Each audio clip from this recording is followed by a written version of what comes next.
article also stresses the importance of regular exercise. Of course. But I think we all know that. Yeah. What I found interesting was its specific focus on mental health benefits of exercise. Okay. How does physical activity affect our brains as we age? It's actually quite remarkable. Okay. Exercise has been shown to improve blood flow to the brain, stimulate the growth of new brain cells. Wow. And even enhance cognitive function. It's like a workout for your brain. Exactly. It's like a workout for your brain. Keeping it sharp and resilient as you age. Absolutely. So it's not just about building muscle and burning calories. Right. It's about protecting our cognitive health as well. That's right. That's a powerful motivator. It is. Okay, now...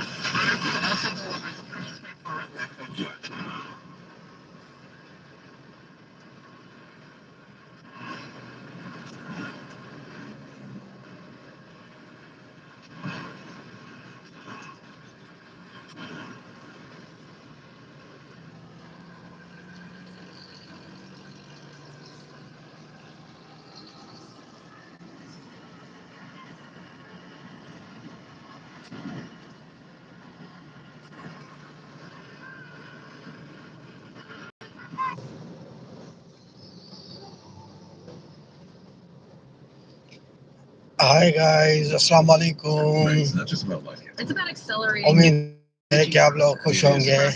Across the board. Okay, I'm curious. Yeah. आज हम कराची शहर फैसल पे हैं और शहर फैसल का जो look है और खूबसूरती ये आपके साथ शेयर कर रहे हैं। आप भी देखें और वीडियो को शेयर करें, लाइक करें। Chronic sleep deprivation. Okay. And an increased risk of various health problems. Okay. Including cardiovascular disease, diabetes, and even cognitive decline. I know I've definitely felt the negative effects of not getting enough sleep. Of course. But I hadn't really connected it to the bigger picture of longevity and health span. Yeah, it makes sense though. Right. That our bodies need adequate rest to repair and rejuvenate. That's a great point. Sleep is essential for so many physiological processes, including hormone regulation, cellular repair, and immune function. Okay. When we consistently skimp on sleep, we're essentially putting stress on our systems and accelerating the aging process. Right. It seems like all of these lifestyle factors are interconnected. Our diet, exercise habits, sleep quality, they all contribute to the overall health of ourselves and ultimately impact how well we age. Exactly. And it brings us back to the concept of health span. Right. It's not just about addressing one specific habit in isolation. Right. It's about creating a holistic approach to lifestyle that supports overall well-being. So it's like weaving a tapestry of healthy habits that create a vibrant and resilient life. That's a beautiful analogy. Right. And it's empowering to realize that we have a significant degree of control over how this tapestry unfolds. Absolutely. And I ways from this whole too late to make positive changes. Absolutely not. Whether we're in our 20s, 40s, or 60s, it doesn't matter. There are steps we can take today that will impact our health span for years to come. I completely agree. Aging is a natural process. Right. But how we age is largely within our power and influence. Right. And that's a really empowering message. It is. Now, before we wrap things up, I wanted to circle back to something you mentioned earlier about the role of environment in supporting healthy aging.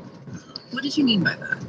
Well, while individual choices are crucial, it's important to acknowledge that our environment can support or hinder our efforts to live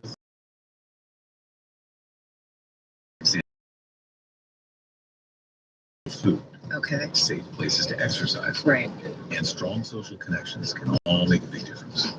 So it's not just about personal responsibility, it's about creating communities that make healthy choices easier and more accessible for everyone.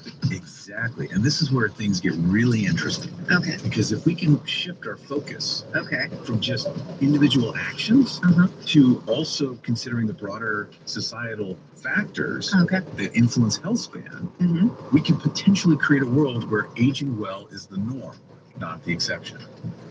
That's a powerful thought. It is. It's about creating a culture of well-being that supports healthy aging for everyone. Absolutely.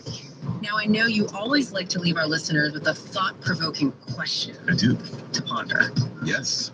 That is a powerful thought, and I like where you're going with that. So give us that thought-provoking question for our listeners to ponder. Well, as we've been discussing, the research focuses a lot on individual choices that we can make.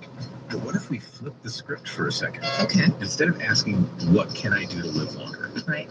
What if we ask, what kind of world would make it easier for everyone to live healthier, longer lives? Oh, I like that. Yeah. It shifts the perspective from personal responsibility to a more collective responsibility. Exactly. We can all make those healthy choices. Right. But it's a lot easier when our environment supports those choices. It is. So what are some specific examples of how we could create that kind of world? Think about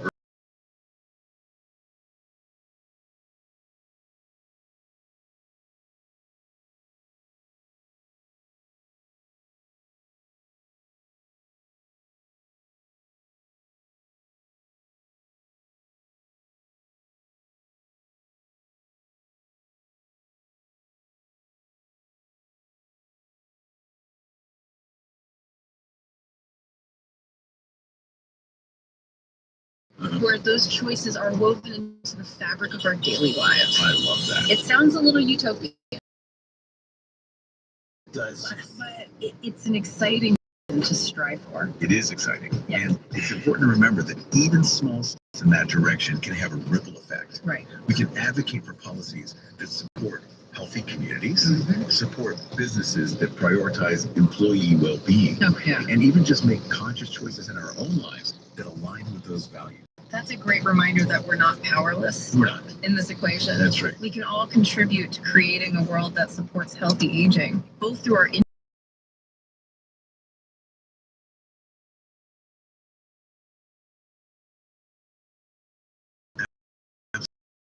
Absolutely.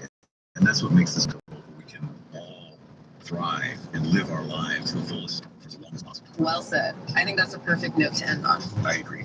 This has been a fascinating deep dive into the science and possibilities of extending health span. It has. And I think the key takeaway is this. Yeah.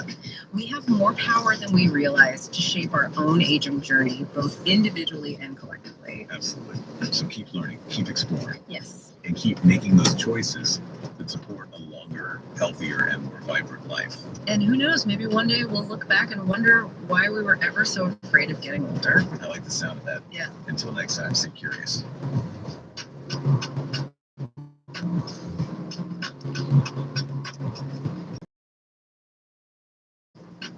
Right, तो ये research हमने